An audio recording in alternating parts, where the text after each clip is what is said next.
Overtakes are back in a big way in F1 fantasy.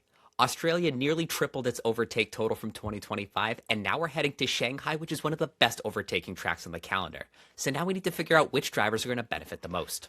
How can it not be Ferrari? It's the year of the horse. We've got to bet on Ferrari, surely.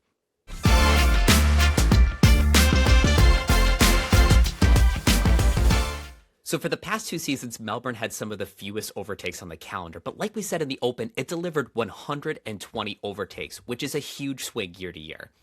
And so now we're heading to China, one of the best overtaking circuits in recent seasons. So now we need to sort out who's going to benefit the most from that. And Terry, like you had mentioned, I want to start with Ferrari-powered cars because those race starts are officially the real deal. They are absolutely off this planet, aren't they? They just rocketed. We thought they were going to do it. And we saw it in testing. We saw some prelude to it that this might be the case, but blimey, Charles Leclerc off that start was just something else, wasn't he? You can see here, Leclerc went from P4 to P1, Hamilton from P7 to P3, Ocon from P13 to P8, and Bottas P19 to P15, all on lap 1. So you can see all the way up and down the grid, regardless of which team has a Ferrari engine, this is working really well. So before we even get into the Grand Prix, those Ferrari-powered cars have some built-in overtake potential. And one of the teams I want to double down on here is Haas, because Ali Behrman led the entire grid in overtakes last season, and Esteban Ocon actually finished P5 in China in 2025. Plus, both Haas cars looked really strong in Australia, so they could rack up fantasy points quickly if this overtaking trend continues. And staying in the midfield, some of those top 10 contenders from last week look really great again. Drivers like Gabriel Bortoleto and the Racing Bulls duo of Liam Lawson and Arvid Lindblad should be in position for double-digit fantasy scores if the running order stays the same, and they're using overtakes to battle for the last points positions. For me, I think we've got to be looking at like the McLaren maybe. They don't look like they're going to start at the front, so can they actually come back through? I think the top 4, we saw them chop and change in terms of their changes. We saw obviously Max coming out from the back of the grid coming through. So I think any car that's caught out of position has got to be catching our eye. And of course, they're going to have the data from the sprint race to go back onto once they get out of Parc Fermé. So there's going to be a bit more to do with the engine changes, what they do with that one. So I think that midfield battle in there, we're going to see quite a few overtakes once more with that nucleus of drivers you mentioned, but also maybe Williams in there as well. A minute ago, you mentioned Max Verstappen, and there was some confusion last week about how Max starting from the back of the grid, could we use the final fix chip to bring him in? It wasn't available week 1, but it is available this week. So if you have any front runners like a Verstappen, a Ferrari driver, a Mercedes driver that do start at the back of the grid, we could bring the final fix chip in. And we saw exactly how powerful that was with Verstappen with a 50-point drive at Albert Park last week. Just a quick reminder from me as well, if you're enjoying these videos, don't forget to subscribe, like, and also join our members club for exclusive Formula 1 fantasy updates. And our members get some great perks like getting early access to these videos, a members-only league, and prioritized lineup review during our live streams. And we just want to welcome our newest members, TR Danik, Bustle2107, Tactical Whiffs, Steve Green, and CC Rider 70. Now let's look at the opening betting lines for this weekend. George Russell's odds are actually stronger than they were heading into Australia, so that tells me that Vegas thinks he's a very real favorite to win again in China. And right now it looks like Mercedes and Ferrari coverage is about as safe as it gets. So if you're considering the Limitless chip, you could try a lineup with triple Mercedes, triple Ferrari, and Max Verstappen, which could be incredibly strong this weekend. But Terry, do you see anybody a little bit low in these odds? I know you're the Red Bull whisperer of the group. Do you think that the odds are a little unfair to Red Bull? Yes and no. I mean, they obviously had that problem last week with Isaac Hadjar's car. Max obviously had something go wrong in qualifying. We know that wasn't a driver fault, so clearly something's not quite right. The one thing I will say is this is going to be a completely new track. It's going to be completely different. The engine mapping is going to be different. We've seen some sort of talk in pre-season testing. Is there certain tracks that will suit certain engines and certain power engines? So for me, are we going to see that become evident? We saw that actually the Mercedes power unit was really good in Australia, but will that carry through into China? That back straight, there is going to be some super clipping going on that back straight. Those batteries are going to just be draining by the time they get to that final sort of hairpin turn going into the last part of the track, because there's no way that these cars can keep that straight flat out like they used to do. So free practice 1 and sprint qualifying are going to be huge this week because it might give us a little bit of insight on which teams are going to adapt appropriately for China. Yeah, and there's also something around, we've heard McLaren talk about it, we've heard Williams talking about it. So James Vowles quite eloquently talked about buying a appliance and not getting an instruction manual. And that's how he talked about this Mercedes engine. So he's saying that there's no doubt the quality, but because they haven't got the knowledge that the Mercedes team obviously have been the works engine, they're the ones who developed it. It's designed for their car, even though they obviously give it to other teams as a customer engine. It's specifically designed for them. So they've got a jump start on that.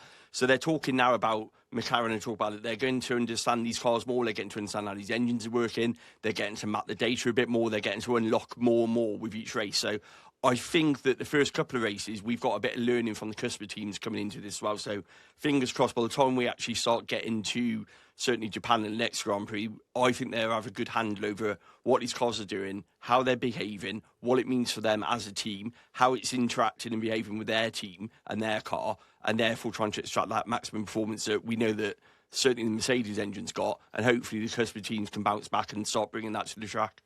I'm definitely keeping a close eye on Williams because they entered this season a little bit overweight, but James Vowles had vowed last week that they're going to be stripping away a little bit of that weight 1 week at a time. So we should see Williams getting closer and closer to the upper midfield as the weeks go on.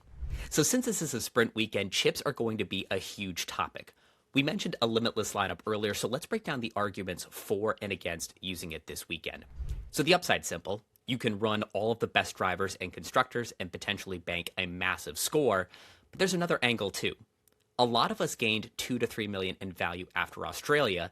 And remember, your limitless team reverts back to your previous race lineup after the scores are finalized. So you could potentially get a huge weekend for points and cost cap growth. But there's a downside. If the overtakes stay high this weekend, our midfield drivers can score surprisingly close to the top drivers in fantasy points. So that makes Limitless slightly less valuable than it would be at a track like, say, Monaco, where the midfield is usually glued in place. Now, Terry, I've got to say, I'm also a little bit concerned about disqualifications under these new regs, especially this early in the season, because Ferrari did have that double DSQ last season at China. They did. I mean, we've lost the weight thing this time, haven't we, with regards to how they weigh the cars. So they weigh them without the tyres now, which obviously is what happened to George Russell last year in Spa, and it's happened quite a few times. So there is that element. We've got the plank wear, which we haven't heard anything about with these cars. They don't look like they run as close to the ground as what the previous generation did, obviously. But again, it's something to be at the back of our mind. I don't think we're going to get it. I think more for me, it's like, how do we pick the best drivers for a Limitless team? Because at the moment, I wouldn't sit here comfortably and say, here's 5 drivers who I can say 1 to 5 are going to be really dominant in China. I think there's going to be a mixed match in there. There'll be a few surprises in there, maybe someone in that position. So I think for me, that's probably more of a concern when using Limitless. Which drivers are you going to put into that team to actually get the best out of it when there's no set parameter? Like I say, we don't know what's going to happen with the cars. We don't know what's going to happen with the engines. How do we sit here and go, here's your best 5, go with that one? And with only one free practice session, straight into sprint qualifying, a Parc Fermé session after the sprint to potentially reset for the Grand Prix, it might be hard with the data that we have to know for sure who those top drivers will be. So we'll keep a close eye on that as the weekend approaches. Now, the other chip worth using this weekend is Wildcard. Now, if your team needs 4 or more transfers to reach the ideal lineup, I actually don't mind using the Wildcard here. It can be a complete reset for your team, especially if you had the likes of Piastri, Hadjar, and Hulkenberg from Australia. It's a quick and easy way to get right. This race could end up being a pivotal moment for cost cap growth, so getting into the right lineup early could be huge for us. Now that we have one race behind us, we can predict who's most likely to go up in value this weekend. Most of us had Russell, Leclerc, and Antonelli on our teams for Australia, and they all need between 25 and 28 points to gain their max price gain of 0.3 million. That should be easy if they finish in the top 5, especially with a sprint race and a Grand Prix. But over at McLaren, Oscar Piastri's DNF means he would need a heroic weekend to not lose value, since his DNS dropped his 3-race scoring average. Over in Tier B, the race is on to see if we can squeeze in Ali Behrman, Gabriel Bortoletto, and Arvid Lindblad on our teams, since they all need less than 5 points to go up 0.6 million. But Terry, did Hadjar's power unit failure give you any pause about trusting the Racing Bulls and that Ford power unit? Yes and no. I think that, we saw obviously with Audi as well, with Hulkenberg didn't get off the line either. So I do think we're going to get more engine reliability problems this year. I think we're starting to see that already. What interested me last week, we talked about when, as soon as these cars got turned up for race trim, we started seeing the gremlins sort of sneak into practice sessions, qualifying, even the race itself. So we are going to get that. But I don't think it's a major cause for concern. I think it's one of those where it's happened, they're take the data, they'll gather it, they'll learn from it, they'll figure out what exactly it was. Same with Audi, obviously. The big thing about Audi, no other customer team, so actually they only had Bortoletta's car to get data from. But the Red Bull Ford still looks a strong engine for me. Max showed that actually when it's working and when it's actually deployed correctly, he can come back through the pack and make those places up. So for me, it's one of those where it happened, it was unlucky, but it hasn't put me off yet. I think if I see something in practice or even the sprint where it says, actually, this is looking like a concern again, that maybe give me a bit of a pause, maybe. And speaking of Racing Bulls, they need negative 18 points to gain the maximum of 0.6 million. Haas are up there too with needing minus 14 points to gain that 0.6 million as well. So a lot of good Tier B constructors that could get us some price gains this weekend. Meanwhile, at the top of the grid, Mercedes and Ferrari can also score negative points to go up their max of 0.3 million. So a lot of safe constructor options. So we just have to figure out how to piece it all together appropriately. Talking about the constructors, Adam, there's a lot of talk about which ones you go with. Do you go with solid 2 constructors, as in 2 Tier A ones, which will score a lot of points, or do you actually mix and match them and then gain more in the driver lineup? Which one do you feel is best suited? It's really, really close because Mercedes outscored the likes of Racing Bulls, who had a really good week by their own rights, by 61 fantasy points in Australia. And that was thanks to a rare fastest pit stop win by the Silver Arrows. So the key here, if you're going to run a Tier B constructor, you need to figure out those midfield drivers like an Ollie Behrman or an Arvid Lindblad that's going to make up some of those points to close the scoring gap. And then also sometimes it's just prioritizing, this is a week where I'm going to focus on cost cap growth and lose a few points versus bring in the likes of a Mercedes and Ferrari to say, I'm going to optimize points, but maybe lose a little bit on the cost cap gain. So just making peace with which decision you make.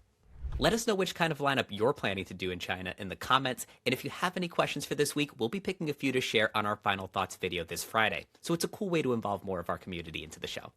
So coming up, starting this weekend, for the next 3 races, we have the first Formula 1 feature league, which is the McLaren Mini-League. Now, the prizes on this look pretty awesome. First prize is a tour of the McLaren Technology Centre. Second prize is a driver-signed McLaren team cap. And third prize is a McLaren Puma kit bag. It's going to be really exciting to see all of these mini-leagues kicking off. This was a big part of the game in 2025, and it's great to see the constructors more involved this year. And also, while you're thinking about leagues, make sure you join the Fantasy Formulas Featured League because we're up over 20,000 teams and we want to play along with you. And lastly, if you're one of our members, make sure you sign up for our private league where you can get exclusive FanAmp and Fantasy Formula prizes and compete against Terry and myself. Now it's time for our tier list updates, and basically every asset that took a minus 20 penalty slides into the sell column. So we could see combinations of Ferrari and Mercedes with a few Verstappen variants this weekend, but if McLaren is going to continue to be the 4th fastest team, I've currently got them all in the sell category. But Terry, you feeling a little disrespect for the Red Bull constructor on the fence? I do, especially after Max Verstappen's performance. I mean, come on, that was an awesome performance. How many points did you say you got last week? 50. And you put him on the fence? It's not him so much as the Red Bull constructor's reliability. We had Max with the issue that caused the crash on Saturday, Hadjar with the issue that ended his day on Sunday. Just want to make sure they finish that race. And now moving on to Tier B, it's all about who you can afford and whether you can run them with 2 Tier A drivers or 2 Tier A constructors. We've got Lindblad, Bortoleto, Ocon, and Behrman at the top of the pile. And for the constructors, I still like Racing Bulls and Haas the most here. Alpine are a bit expensive, even though the pace is starting to pick up for them. And Audi has the pace, but I still get a little bit nervous about their reliability, so I have them a little bit lower on this list. So, Adam, you've got Lewis Hamilton on the fence, which surprises me considering his performance and obviously past performance in China and Shanghai especially.